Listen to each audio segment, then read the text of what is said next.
sawang-sawa ka na ba isipin na pagdating sa gawaing bahay, hatian daw pero ikaw lang din naman ang laging gumagalaw. Alam ko minsan, pagod na pagod ka na sa maraming aspeto. Mula sa mga responsibilidad mo sa trabaho, tapos pag uwi, may mga gawaing bahay pa natatambad sa'yo. Isang malalim na buntong hininga para sa mga walang choice kundi gawin yung mga sarili nilang utos. Aminado ka naman na makakapagbitaw ka talaga ng mga salita na dulot ng pagod mo.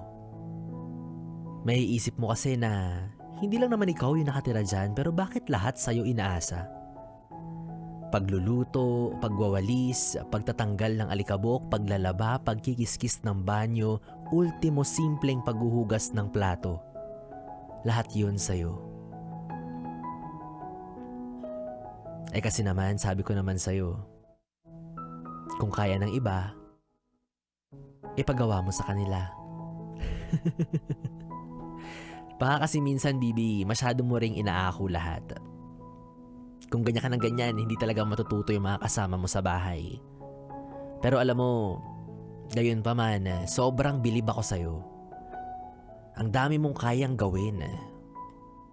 Kaya mong i-extend yung lakas mo, kaya mong gawin kahit yung mga bagay na hindi mo na sana trabaho. Well, ganyan daw talaga kapag malinis at masinop sa bahay. Diyan na pagkakaalaman kung malinis ka bang tao. Makikita yan sa ayos ng bahay ninyo. Kaya alam mo kapag ako nakasama mo sa bahay, wala kang dapat linisin. Kasi kahit makalat akong tao, marunong ako maglinis ng mga kinalat ko. Tsaka alam mo, hindi mo kakailanganing maghugas ng plato. Kasi magpe-paper plate lang tayo. Magpe-paper plate lang tayo. Walang magbabasagin dito, walang magpa-plastic na plato. Lahat tayo kakain sa paper plate para pagkatapos kumain, tapon.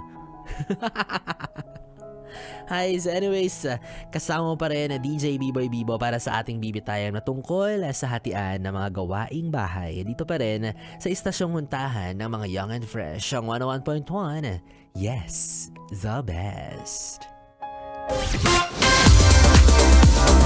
Yes, the best.